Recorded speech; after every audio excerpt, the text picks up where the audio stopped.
Today we're going to be talking about pets. They've released the pet into today's patch, and it's pretty cool.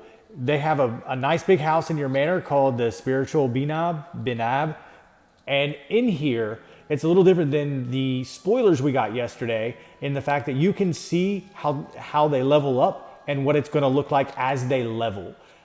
So we get to see what they're going to be kind of like in their final abilities are.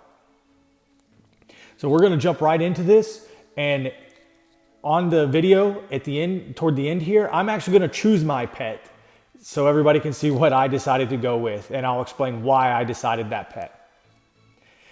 The first pet we're going to talk about is Unicute. By the way, I was right, it's a goat. There is a 30% chance to purify one random debuff from all allies instantly. Purified allies gain a shield equal to 4% of the average max HP of all allies on the battlefield for 2 rounds. Level 2, there's a 35% chance to purify one random debuff, and they gain a shield equal to 5% of the average max HP for 2 rounds. Level 3, all allies gain a damage reduction of 3% for 2 rounds. There's a 40% chance to remove one random debuff, and the shield of the max hit points is up to 6%. At level 4, the damage reduction goes to 4%, the 45% chance to purify, and you gain a shield equal to 7% of max hit points of all allies. Level 4, the damage reduction goes to 5%. There's a 50% chance to purify one random debuff, and all allies gain a shield equal to 8% of max hit points of all allies, the average of it. And then the final, level 6, is damage reduction of 6% for 2 rounds. There's a 55% chance to purify one random debuff, and all allies are purified, if they get purified, they get that shield. It's 8% of the average max hit points. And then back row allies also gain the ability bulk work for 2 rounds. While this affects, it negates a control effect once.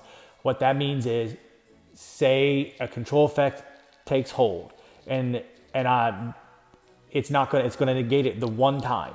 I don't know how often the pets use it because I don't have the pet yet and I don't know how it works. Now, the control effects are disarm, stun, freeze, entangle, taunt, and silence.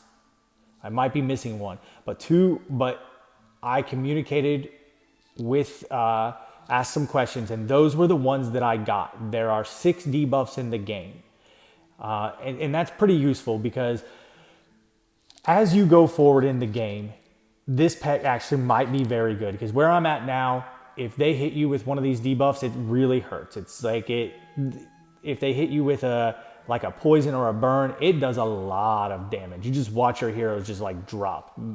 Like, it doesn't matter about anything any longer, like any damage reduction or anything. It's just so high. So this is actually a really good pet even in the beginning, because that chance to, even a 30% chance to debuff all allies, that could be a really big difference in a battle.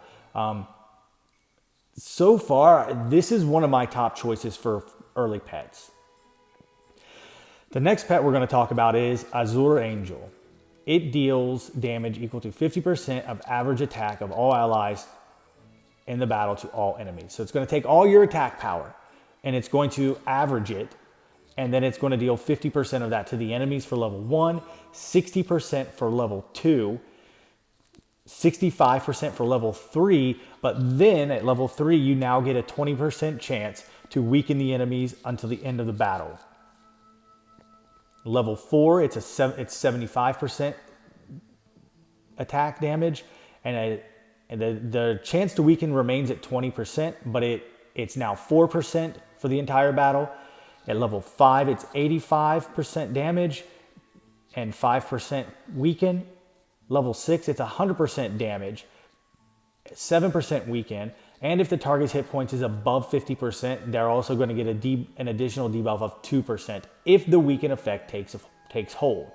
Now, I don't know if this stacks yet, but when it comes to boss damage, this is going to be a very good pet, because even if it doesn't stack, weaken is strong. You can see it with Lee. That's kind of what Lee does well, and that's all Lee does well. But the weaken is so effective because most of the things that affect base stats, as in hit points and attack, they affect it at its base level, not your equipped level. And that's a very big deal because weaken affects total damage. So it will be much higher than a 10% attack.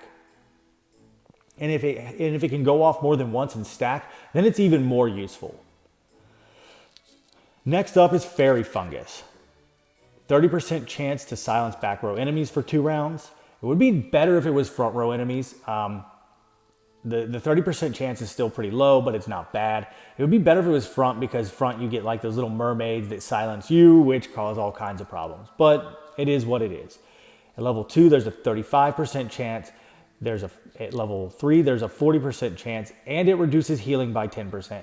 There are not many enemies that heal within this game, so I don't know how well that's going to work, but it does work well in PvP. It might be well in PvP because silence is a very, very strong ability in both PvE and PvP, and then the healing could kind of like make it a little bit better. At level 4, there's a 45% chance and reduces healing by 50%. Level 5, silence to 50% and reduces healing by 20%. And then at level 6, the silence remains at 50%, which is actually really high, by the way. That's a very good silence rate. And it reduces their healing by 25%. But this is kind of like the little cherry on the top, which turns this pet from like an okay PvP hero to a good PvP hero. Because it's already hitting the back row. You don't have a lot of enemies hitting the back row. So you don't normally have to worry too much about that damage going, that energy going over 100, because if you didn't know, energy does not go to 100 and stop. It goes to 200. That's why heroes like Bella are garbage, because she doesn't take enough energy to mitigate what energy she provides when she hits. This one I think is going to be very good long term. I don't know how well it is early, and I don't know the cost of resources to upgrade them. We'll find out at the end, toward the end of this video. And then next is the Ember Meowth, Emerald Meowth. Active skill heals the 3 allies with the lowest HP equal to 6% of the average max HP of all allies on the battlefield. So you get a little healing. This one I can kind of see going towards bosses and mitigating the need for Matthew, because a lot of bosses within the tribe and within the Nether Gate, you don't actually need much healing, but normally Matthew just kind of is that over the top. The only one that you really need healing on is the Gem Lord. But this would provide a nice boost to healing. Heals the 3, level 2, it heals the 3 lowest for 7%. Level 3, it's 8. And then here it starts to become help more with boss damage because it's now giving back row allies attack bonus for 2 rounds. 5% at level 3. Level 4, you heal 9% and your attack bonus goes to 6. Level 5, you heal 10%, a 7% attack bonus. And level 6, it goes up to 11%. And if your hit points are below 30%, the target gets you an additional 2% of the average, and you get a 10% attack bonus. This could be actually very good for bosses and for pushing in campaign when you just need a little bit of healing. Maybe Matthew doesn't go off that turn, but this guy can give you, 11% is not a lot, but you figure 11%, you're at least going to get 10,000 hit points. That's not bad. And then the last one is Flamehorn. His active skill is Fiery Breath. It deals damage 100% to the ally with the lowest hit points. And if it's shielded, he does 10% additional true damage to that. So he kind of mitigates August's shield because he's going to deal extra damage. And he actually gets really good over time. This hero to me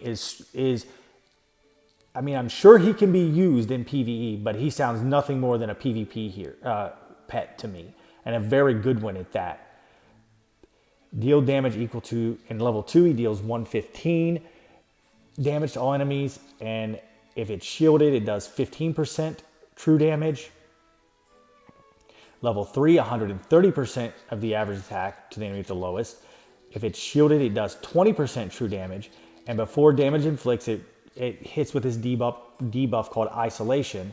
That means that damage can't be shared or transferred. So this completely negates August and Alex. I mean, it makes them useless against this pet. I mean, if you're using this pet, it's in lowest hit points. That means he's like a mage killer. He's gonna hit the mages. At level 4, it's 145%, a 25% true damage if they're shielded. Isolation again for 2 rounds. And then level 5, it's 160% to the lowest. So this damage is ramping up pretty well. He'll do a pretty decent amount of damage to the target with the lowest HP, which if he's going at the end of the round, especially round 1 after a Marrow active, could be the difference of killing a Margaret or killing an enemy Marrow. If it's shielded, it does 30% true damage. And then it also does isolation again. And then at level 6, this is where it kind of gets really nice. Level 6, he does 175% damage to the enemy with the lowest hit points. Then if they're shielded, he does additional 40% true damage. This is damage that cannot be negated. This is damage reduction doesn't matter. Block doesn't happen, it's just gonna happen. And he also inflicts isolation. And this is where he really starts to shine as a PvP hero, I think, or pet, I think, is that if he kills an enemy, he's going to give your hero with the highest attack a plus 50 speed and plus 50 energy. Now, I can see a turn 1 followed by a turn 2 Marrow active, and that's game. That is it. There's nothing you can do. This pet is I really feel going to be very strong in PvP, and it's going to be very strong and very aggressive builds. That's it for the pets. So I've gone over their skills. Let's talk about how you get them real quick. In the tribe, in Mythic Exploration, you do these. Your rewards now give you the Ashen Fruit, which you use to upgrade them. You get that from the various nodes within here, and then you also get a hefty amount for 700 from rewards. This makes doing Mythic Exploration even more important. So those people that have been missing it will probably stop missing it now. And then on the boss, this is one of the ways you're going to get shards. Tiny has done, I think, about 7 or 8 attacks now because he wants these. And he will get 30 of them. And he gets random shards. You need 100 shards to obtain a pet. And this will give him 30. Like right now I'm getting 27. I'm going to do a few more attacks too. And the other way you get them is in your market, in your tribe store. Go ahead and buy that. As you see, I've bought it already, 50% off. When you refresh your tribe store, it's pretty expensive, it's 500. You get this chest, and it gives you 10 of any one you want. It's only 800 tribe tokens, so it's pretty cheap. So I'm gonna purchase it again. That is my 10th one. I've refreshed this 10 times. And this is the ways you get it. I would suggest only doing one pet to start because that just seems the easiest to me, because you're going to be getting those shards, and then as you start to get closer, buy this as you can, and you use them as needed. That way you can get what you need and not have to worry about like being a couple short. You can just get them as you go. This is a really, really nice feature. It allows people that want to spend the money to get day 1 pets or gems. It costs 5,000 gems if you want to do it today, but there is a reset today, so it may be a little less. And I've decided, and this also will help push the boss damage higher. So people are going to be doing the boss attack more, which is great. I've decided that I am going to go Unicute for my first hero. My first.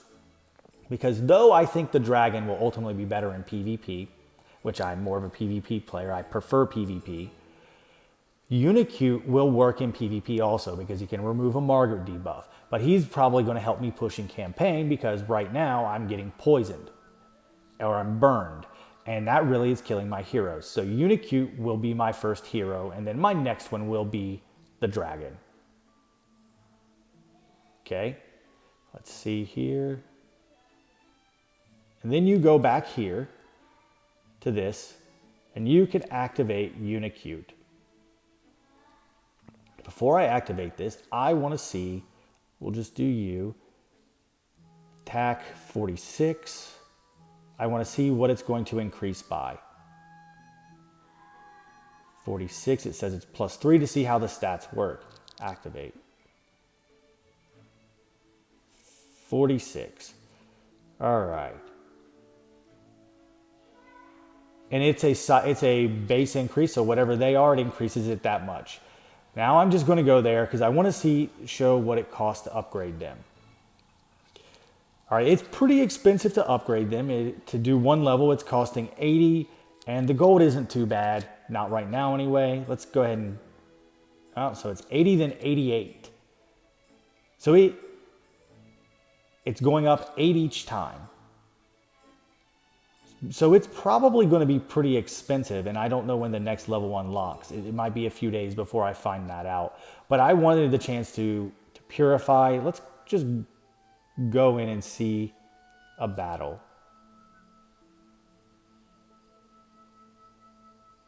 Oh.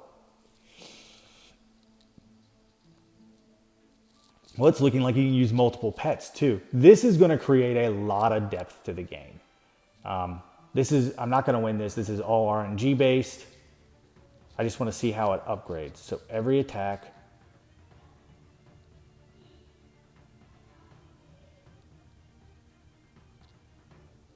And then you just push the button and it does it. And then you have a refresh.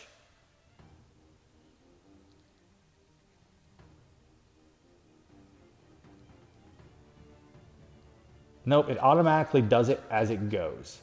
But that's cool. All right. I know I'm not going to beat this because I need RNG to beat this because of these fish. But that's really interesting, and it looks like you can have multiple pets. And that's even more interesting. Unicute was the good choice for me in the beginning because of what he provides to my team and probably PvP also. I'll test more and get back to it. I may get another pet today. I don't know. I have the resources to do so. Just to test it out and see how it goes. Plus, I gotta beat TV against the boss today because I know he did 5 attacks and I did 5 attacks and I was up on him a couple, like 2 million, and he's clearly done quite a few more. All right, well, that concludes today's video on the pet review. I'll be doing more testing over the next few days and get more information to you guys. Right now, though, if I had to choose one of them, it would be Unicute, just because he provides more immediate effect to the battlefield. And that's kind of important right now, especially in this Sarah heavy meta. As you saw, he can go off on turn 1. So speed manipulation has become even more important in this game. If you enjoy my content, please like and share. Thank you. Have a great day.